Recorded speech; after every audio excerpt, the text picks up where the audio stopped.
Books make a wonderful Christmas present, but with so many to choose from, it can be tricky knowing what people will enjoy. So joining me today to help solve the Christmas book conundrum and recommend something for all the family is author Judy Astley, director of the Wigtown Book Festival Adrian Turpin, and commissioning editor at Granta Max Porter. Welcome, guys. Nice to have you with us. Now, we've got quite a lot of books to get through in a very short space of time. So I think what we'll do is start with you, Max, which is A.M. Home's May We Be Forgiven, which you've got there. This is our fiction choice, and you are blown away by this, aren't you? This is an absolutely astonishing novel. I'd recommend this to man, woman, child, aunt, uncle, dog, really anybody that enjoys good writing, and actually good drama of any kind. It has a lot in common with really terrific TV and film. It's a firecracker. It's brilliant about family. It's brilliant about sex, death, scholarship, anything you can possibly think about. It's a really, truly inspiring and entertaining book. Yeah, I've got here adultery, accidents, divorce and death. That's And just more. to name a few. Yeah, just to name a few, yeah. Lots of drama. Yeah. That's a great book. So that's great for pretty much anybody who likes a good hard read. Really is that the type of book you can't put down? Because I struggle with books that you can't put down because I just don't have the time. What I'd say about this is give it the 5-page test, and actually in this case you could give it the 2.5-page test and you will not put it down. Really? It's absolutely gripping. Wow. Yeah. Powerful stuff. It's an American masterpiece, and I really recommend it to anybody. Okay, there's another one that's really quite fantastic at the moment. I'm just going to give it a brief mention, and that's The Yellow Birds by Kevin Powers, which you're a big fan of, aren't you? Can you very briefly tell us about that? This is a tremendous book about the Iraq War. It's written by Kevin Powers, who actually went out and fought there for 2 years. But it's beautiful. I mean, you don't know. He's obviously informed by his experience, but he's just a tremendous writer. I just had to mention that because I know you're both so passionate about it, and obviously it's being hailed as a modern classic, so definitely worth a mention for literary lovers out there. Now, Judy, you've got our non-fiction choice over there, and I know that you can, tell us the truth about this book because he's actually a family friend. He's a family member. Well, he was a family member. It's Pete Townsend, Who I Am. He used to be my brother-in-law. We have in-laws in common. We used to call ourselves the Outlaws, actually, in the family. But this book it's been a long time coming. He's spent many years writing it, and I think he's whittled it down from many, many more thousands of words.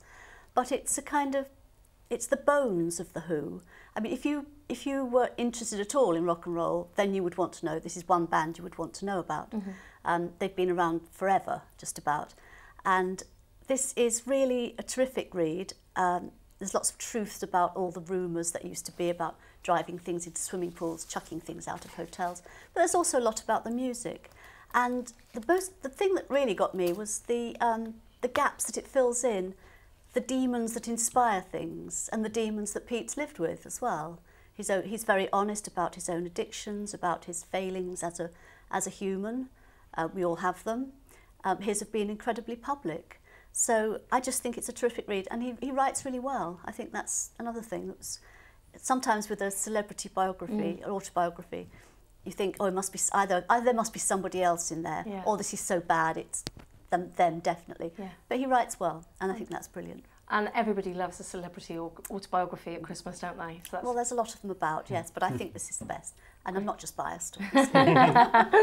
So moving on to the children's books then, Adrian, because you've got one there about a monster. It's The Baby That Roared by Simon Puttock and Nadia Shireen. And this is a tremendous book. It manages to sort of do that trick of being both very sweet and also very funny and dark at the same time.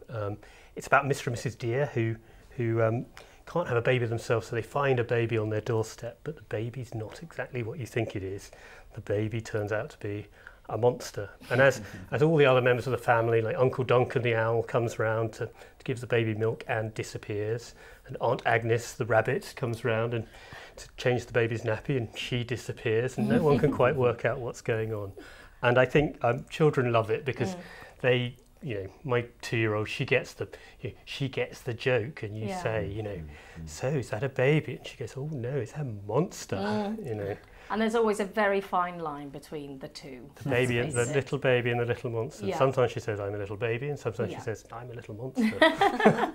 Oh, thank you so much. That's really great on the book front, but we've got some time for some stocking fillers as well. I know there's a great book behind you called Dear Dad, which is fantastic for, but it's not just for Dear Dad, is it? You can get Dear Mum, and tell us a little bit about that quickly, Max.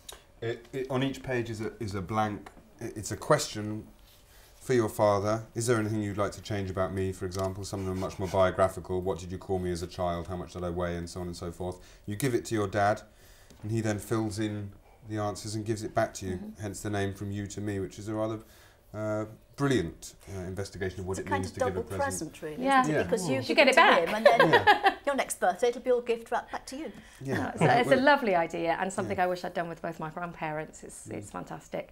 We've also got reading glasses. You're wearing some ready to wear by Foster Grant, aren't you? Yes, I am, and I think they're really lovely. I like the pink. It's bright and fun. Lovely, and I've got they look ones that have got lights. And I was thinking, how practical are they? And they're brilliant.